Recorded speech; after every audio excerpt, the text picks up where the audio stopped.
Hello everyone, welcome back to the channel.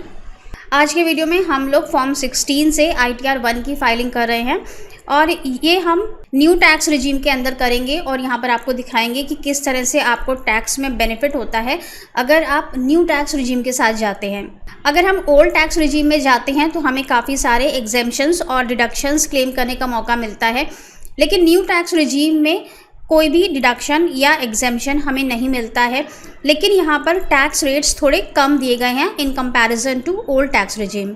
New regime को opt करना उन लोगों के लिए बेनिफिशियल रहता है जिन्होंने इन्वेस्टमेंट्स नहीं किए हुए हैं, जैसे कि 80C में कोई इन्वेस्टमेंट नहीं है या फिर अगर किया है तो बहुत कम अमाउंट का किया है, या फिर 80D में उनका कोई इन्वेस्टमेंट नहीं है। HRA का बेनिफिट उनको नहीं मिलता है या अगर मिलता है तो बहुत कम अमाउंट का मिलता है। अगर आपका केस भी इस तरह का है तो आप एक बार चेक कर लें कि क्या न्यू टैक्स रिजीम में आपके लिए टैक्स रेट थोड़ा कम पड़ेगा। और ये चेक आपको कैसे करना है, इसके दो मेथड हैं। ITR फाइलिंग के टाइम पर भी आप चेक कर सकते हैं और दूसरा मेथड है आपके पास इनकम टैक्स कैलकुलेटर को यूज़ करना। ये आपको इनकम टैक्स की वेबसाइट पर ही मिल जाता है। यहाँ पर हमने इनकम टैक्स की वेबसाइट ओपन कर ली है, incometax.gov.in। यहाँ पर आपको क्विक लिंक्स में मिलता है इनकम टैक्स कैलकुलेटर, यहाँ पर हम क्लिक करेंगे। अब ये कैलकुलेटर आपको बहुत ही आसान तरीके से बता देता है कि आपके लिए न्यू टैक्स बेटर रहेगा या फिर ओल्ड टैक्स रिजीम में जाना बेटर रहेगा। यहाँ पर आपको असेसमेंट ईयर तो ये सिलेक्टेड ही है, यहाँ पर इंडिविजुअल आपको सेलेक्ट करना है, HUF या फर्म है तो वो सेलेक्ट कर सकते हैं, फिर रेसिडेंट हैं या नॉन रेसिडेंट हैं यहाँ से सेलेक्ट कर लेंगे, फिर person below 60 years of age हैं या फिर सीनियर सिटीजन हैं या फिर सुपर सीनियर सिटीजन हैं। अब आते हैं हम इनकम कॉलम पर, ये आपको कैसे देना है। तो जो टोटल एनुअल इनकम है यहाँ पर आपको अपनी पूरी ग्रॉस सैलरी देनी है, क्योंकि न्यू टैक्स रिजीम में जाने के लिए हमें कोई भी डिडक्शंस नहीं मिलते हैं। चलिए हम अपने फॉर्म 16 पे चलते हैं। फॉर्म 16 में हमारे पास जो ग्रॉस सैलरी है वो है 14,77,000 की। इसमें थोड़ा बहुत HRA भी है, फिर अलाउंसेस का एग्जेम्पशन भी है, स्टैंडर्ड डिडक्शन है, 1,50,000 का यहाँ पर 80C में कंट्रीब्यूशन है और इसके बाद यहाँ पर कोई अमाउंट नहीं है, 80D में कोई क्लेम नहीं है। और जो यहाँ पर फाइनल टैक्स बन के आया है वो आया है 1,94,000 1,94,000 का। अगर हम ओल्ड रिजीम में फ़ाइल करते हैं तो हमारा जो टैक्स बन रहा है वो है 1,94,000 का। अब हम चेक करते हैं कि क्या हम न्यू रिजीम में चले जाएं तो क्या हमें बेनिफिट होगा। न्यू रिजीम में जाने के लिए हमारी जो ये पूरी ग्रॉस सैलरी है हम इसी पर टैक्स का रेट लगाएंगे। यहाँ पर हमें कोई भी ना तो डिडक्शन क्लेम करना है ना ही कोई एग्जेम्पशन क्लेम करना है। यहाँ पर हम पूरी वैल्यू ले लेते हैं 14,70,506। साइड में यहाँ पर कैलकुलेशन हो जाती है, as per old tax regime दिखा रहा है और as per new tax regime. As per new tax regime जाएंगे तो हमारा टैक्स बनता है 1,89,000 का, जबकि आप एज़ पर ओल्ड रिजीम जाएंगे तो आपका टैक्स फॉर्म 16 में कितना बन रहा है 1,94,000 का। तो यहाँ पर हमें बेनिफिट हो रहा है, अच्छा है हमारे लिए कि हम अपने ITR को न्यू रिजीम के अंदर फाइल करें। टैक्स में तो यहाँ बेनिफिट हो ही रहा है। दूसरा कि आपको यहाँ पर सिर्फ ग्रॉस सैलरी एंटर करनी है, बाकी कोई भी अमाउंट्स आपको यहाँ पे नहीं देने हैं, क्योंकि हमारा जो टैक्स रेट है वो ग्रॉस सैलरी के ऊपर कैलकुलेट होगा। तो ये फॉर्म आपका बहुत ही जल्दी फिल हो जाएगा और लीगल वे में आपके पास 5,000 रुपये तक का यहाँ पे रिफंड भी आ जाएगा। चलिए फाइलिंग कैसे करनी है वो देखते हैं।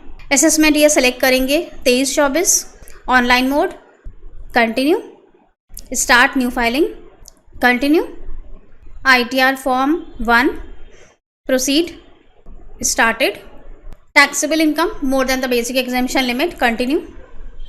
सबसे पहले पर्सनल इन्फॉर्मेशन को कंफर्म करेंगे। यहाँ पर आपको नेचर ऑफ एम्प्लॉयमेंट में सेलेक्ट करना है, आप गवर्नमेंट एम्प्लॉय हैं, सेंट्रल गवर्नमेंट एम्प्लॉय हैं, PSU हैं, अदर्स प्राइवेट के लिए है, नॉट एप्लीकेबल फैमिली पेंशन के लिए है। फाइलिंग सेक्शन ऑलरेडी सेलेक्टेड है। यहाँ पर नीचे आपसे पूछेगा are you opting for new tax regime, तो आप यहाँ पर येस कर देंगे, हाँ। इसके बाद प्रोसीड आएगा। बैंक डिटेल्स में आपको किसी भी एक बैंक को यहाँ पर रिफंड के लिए सेलेक्ट कर लेना है और कंफर्म कर देना है। सैलरी एग्जेम्पशंस यहाँ पर कुछ भी हम क्लेम नहीं करेंगे क्योंकि हम न्यू रिजीम के अंदर फाइलिंग कर रहे हैं, तो हम कंटिन्यू कर देते हैं। Income chargeable under the head salary आ गया है।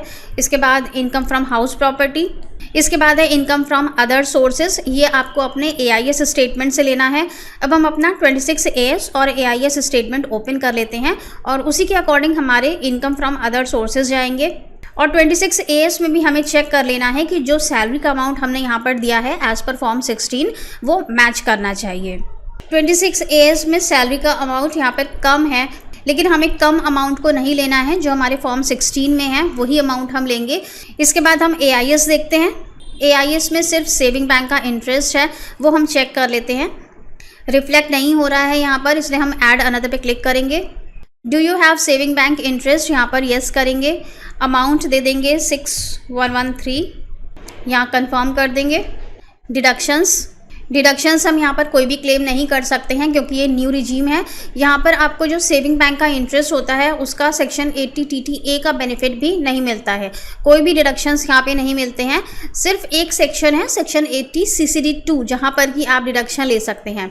ये क्या होता है, अगर आप सेंट्रल गवर्नमेंट एम्प्लॉय हैं और आपका एम्प्लॉयर पेंशन स्कीम में कंट्रीब्यूशन करता है, वो आपके फॉर्म 16 में दिया होता है ये सब, तो वो अमाउंट आप यहाँ पर एज अ डिडक्शन क्लेम कर सकते हैं। उसके अलावा यहाँ पर कोई भी डिडक्शन नहीं मिलते हैं।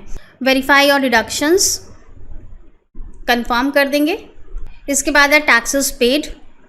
यहाँ पर आपको शेड्यूल को ओपन करना है और अमाउंट्स चेक करने हैं, जो भी आपकी ग्रॉस रिसीट्स हैं सैलरी की और जो भी आपका TDS डिडक्टेड है वो 26 AS के साथ मैच करना चाहिए। यहाँ पर हमारा अमाउंट बिल्कुल मैच कर रहा है। फॉर्म 16 में अमाउंट डिफरेंट है, लेकिन यहाँ पर जो TDS के शेड्यूल में जो इंपोर्ट हुआ है वो बिल्कुल सही amount, income chargeable under the head salary, बिल्कुल सही अमाउंट यहाँ पर इंपोर्ट हुआ है। इसे हम कंफर्म कर देंगे। टोटल टैक्स लाइबिलिटी, यहाँ पर हमारी ग्रॉस टोटल इनकम आ गई, डिडक्शंस तो निल हैं। टोटल इनकम वही आ गई जो हमारी ग्रॉस टोटल इनकम है। इसके बाद टैक्सेस यहाँ पे कैलकुलेट हो जाएंगे। इंटरेस्ट अगर आपको इसमें कोई देना पड़ रहा है, नहीं, इंटरेस्ट कोई भी नहीं है क्योंकि हमने TDS पे किया हुआ है। तो जो हमारा टोटल टैक्स बन गया वो यहाँ पर डिस्प्ले हो गया। अब हम इसे कंफर्म कर देंगे, प्रोसीड करेंगे और यहाँ पर हमारा रिफ़ंड बन गया है। लगभग 4000 रुपये का रिफ़ंड बन गया है, क्योंकि ये जो रिफ़ंड है आपका, इसके ऊपर आपको इंटरेस्ट भी मिलेगा। जब ये आपका रिफ़ंड आपके बैंक अकाउंट में क्रेडिट होगा तो इनकम टैक्स डिपार्टमेंट आपको इस पर इंटरेस्ट भी देगा 200-300 रुपये का। तो लगभग 4000 का यहाँ पर रिफ़ंड बन गया, जो हमारा लीगल वे में बना है। यहाँ पर हमने कोई भी फेक डिडक्शंस नहीं दिखाए, कोई एग्जेम्पशंस नहीं दिखाए, ना ही हमने कोई मैनिपुलेशन की है। अब हम नीचे अपनी ITR को प्रीव्यू करेंगे और अपनी ITR को सबमिट कर देंगे। सबमिट करने के बाद 30 दिन का टाइम मिलता है आपको E-वेरीफाई करने के लिए, और आप तुरंत भी कर सकते हैं, आधार OTP से E-वेरीफाई कर सकते हैं। तो बस फ्रेंड्स, छोटा सा वीडियो था कि किस तरह से आपको न्यू टैक्स रिजीम में ऑप्ट करना है, कैसे आप चेक करेंगे कि कौन सी स्ट्रीम आपके लिए बेनिफिशियल है, फाइलिंग आपको कैसे करनी है, कौन कौन से डिडक्शंस यहाँ पर डिसअलाउ हो जाते हैं या फिर नहीं मिलते हैं। आई होप कि वीडियो आपके लिए यूजफुल रहा होगा। Thank you so much for watching this video. मिलते हैं नेक्स्ट वीडियो में। Till then stay safe and healthy. Bye bye.